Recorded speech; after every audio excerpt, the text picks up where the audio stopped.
Diante de um mercado imobiliário americano praticamente congelado, a administração Trump vem tentando criar soluções para melhorar a acessibilidade desses imóveis para a população. E uma das ideias que surgiram ali no Truth Social foi de você estender o mortgage de 30 anos, né, as hipotecas famosas dos Estados Unidos, com juros fixos, estendendo isso para 50 anos. Mas teve uma recepção bem ruim. Então, o que eu quero falar no capítulo de hoje é um pouco dessa dinâmica e quais são os lados dessa história para você poder tirar suas próprias conclusões. Então, esse foi foi justamente o post, né, que começou tudo, onde o Trump fez ali como se fosse um meme, né, falando ali do presidente Roosevelt, de 30 anos, que introduziu, né, o mortgage de 30 anos, e ele seria aí o próximo a fazer isso com de 50 anos. Só que imediatamente você já teve várias repercussões negativas, dizendo que isso é uma péssima ideia, sendo que o grande problema não se trata necessariamente do prazo, da extensão, etc., mostrando ali que quando você realmente faz os cálculos de quanto que isso vai custar, o problema é bem maior do que a gente imagina. Mas antes de entrar nos detalhes desses números, se você gosta desse tipo de conteúdo sobre mecânica monetária, como que funciona o dinheiro, como ele é criado ao redor do mundo e para onde ele vai, né, para onde vai essa liquidez, a gente tem o nosso Substack, que você pode ver nos links da descrição abaixo, vídeos como esse aqui, né, totalmente gratuitos, mas também vídeos exclusivos na Universidade OmniMacro, onde eu entro em detalhes para você aprender o que não foi ensinado nas universidades, e você também vai poder acompanhar o nosso portfólio, que é público, né? Você pode ver aqui os resultados, a gente faz essas publicações, e os membros também vão poder ver todas as movimentações que a gente faz na alocação desses investimentos. Então, todos os links estão aqui na descrição abaixo. Então, vamos lá. Primeiro a gente tem que ver em relação aos juros do mortgage em si, que foi uma das grandes discussões, porque nós estamos diante de um regime de juros bem mais altos do que se tinha antes. E você tem uma quantidade grande desses juros que ainda permeiam no sistema, né? Então, praticamente 70% dos imóveis americanos estão com financiamento de 5% e abaixo. Certo? Muitos deles são abaixo de 3%, né? Alguns são 2%. E aí as pessoas acabaram ficando completamente presas nos seus imóveis porque elas não querem trocar 2 por 7, né? Que chegou um momento aqui que, se você olha o gráfico, ele chegou num pico ali de 7,8 e ele veio caindo, né? Eu até falei dessa tendência que desde outubro de 2023, dessa queda que aconteceu, e é muito ligado aos juros de 10 anos, né, dos bonds americanos de 10 anos dos Estados Unidos, e agora continua ali num padrão de queda, talvez até quebrando essa tendência aqui, vamos ver, e agora está 6,22 nesse exato momento. Então isso começa talvez criar um certo alívio, né? Mas diante de vários fatores, como a economia real não indo nada bem, e mesmo que os juros caiam, a gente já viu como que o grande problema dos salários que acabaram não subindo, né? E juntando tudo isso com a revolução da inteligência artificial, etc., a não segurança de empregos, você cria ali uma situação bastante complicada nesse mercado. E aí ficou aquela questão, tá, mas fazer um mortgage de 50 anos vai ajudar as pessoas a pagarem uma mensalidade mais barata, né, uma parcela mais barata?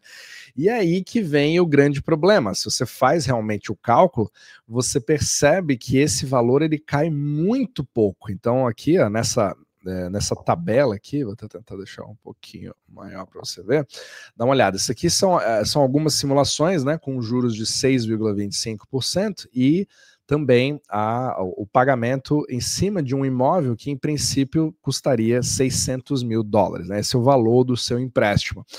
E aí, perceba que quando você pega ali, ó, 180 meses, né, 240 meses, 360 meses, a parcela, ela tem uma certa queda, só que dá uma olhada principalmente entre o 3 e o 4, né, que você está falando ali de 30 anos para 50 anos, que é exatamente a diferença agora. Então, no de 30 anos, que é o tradicional que nós temos agora, você está com $3.694 de pagamento mensal, onde você paga ali um total de mais de 1 milhão e 300 mil, né?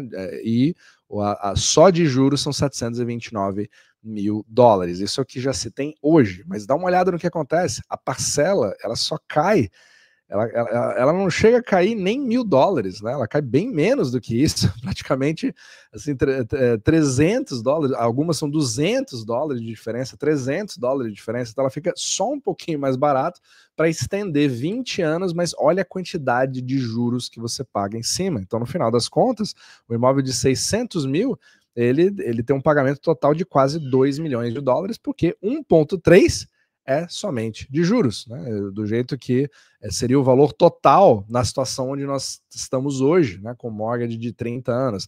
E se você vê aqui nos gráficos, realmente é simplesmente gritante a diferença.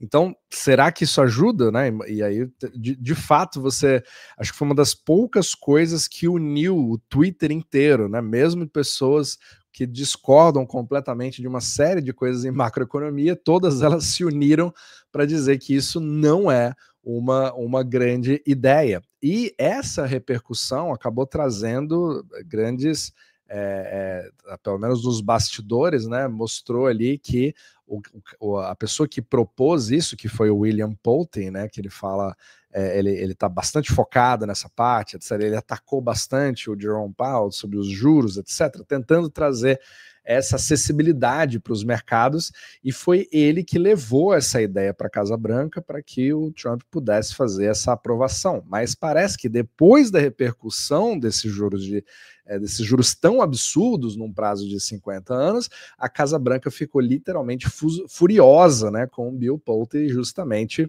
por não ter feito ali uma pesquisa melhor antes de levar essa ideia para que ele pudesse anunciar. Então ele meio que teria confiado no William Poulter e aí acabou criando esse mal-estar. E já houve conflitos, inclusive, entre ele e o próprio Scott Bessent ali nos bastidores. Muitos falam que os dois foram muito agressivos um com o outro, brigaram. Uma coisa até parecida com o que tinha acontecido com o próprio Elon Musk, quando ele fazia parte ali do governo, né? Então você tem uma série de tramas que a gente não conhece, mas o objetivo aqui é tentar resolver a questão e parece que não é bem isso que está se vendo. Mas é claro, as tentativas pelo menos não param. E aí teve uma outra coisa que surgiu recentemente, que foi interessante, isso aqui foi tweetado há 1 hora atrás pelo Peter Schiff, que é bastante crítico, né?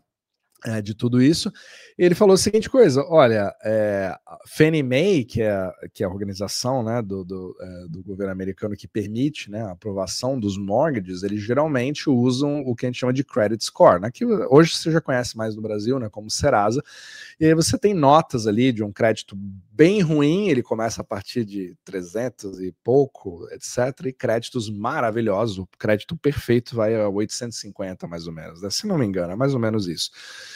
E aí existe um limite ali, pelo menos mínimo, de 620 para você poder ser aprovado no mortgage americano, segundo a Fannie Mae, né? Segundo isso que tá escrito aqui. Só que o objetivo agora, uma das outras medidas que estão sendo tomadas é você tentar eliminar esse credit score, essa exigência desse credit score de 620, para poder fazer com que pessoas com menos condições também possam ser aprovadas e tenham o seu financiamento. Só que aí você cria um outro problema, que é exatamente a crítica do Peter Schiff, para falar a seguinte coisa: olha, para você, ele até escreve aqui, né?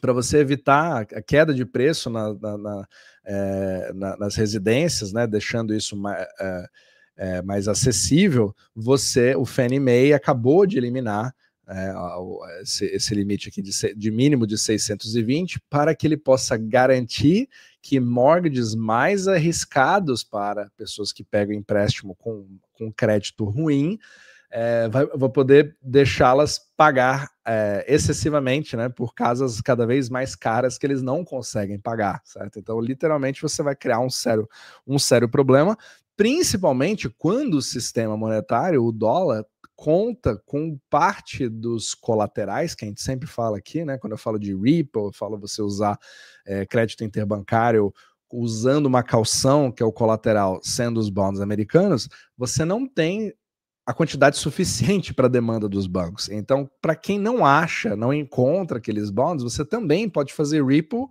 com títulos que estão lastreados em mortgages, que a gente chama de Mortgage Backed Securities, né, o MBS.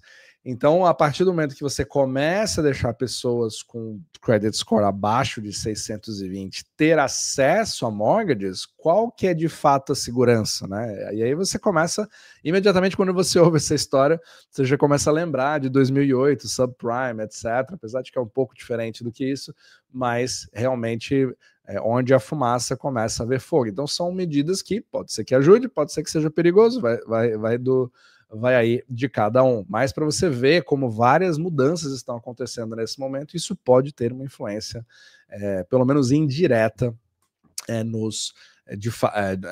no mercado imobiliário, mas principalmente no mercado monetário, né, no sistema monetário dos Estados Unidos e também global. Então a gente precisa ver a cena dos próximos capítulos, porque nós continuamos, né, com uma série de problemas em relação ao preço das casas, que talvez seja um dos maiores problemas, né, quando você vê aqui o preço médio das casas continua subindo, né, nos Estados Unidos, como você pode ver por esse gráfico aqui.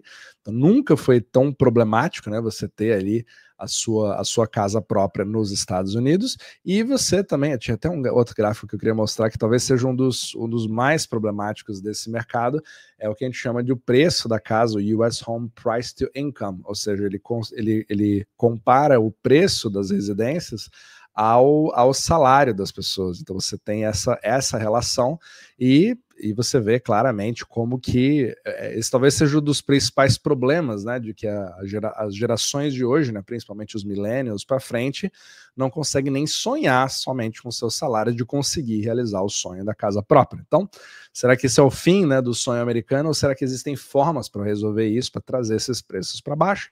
E é um dos grandes problemas que essa administração vai precisar resolver a partir de agora. Então, vamos ver a cena dos próximos capítulos, mas com certeza é uma situação bem interessante para a gente poder acompanhar, porque é um dos mercados que continua ainda mais congelados.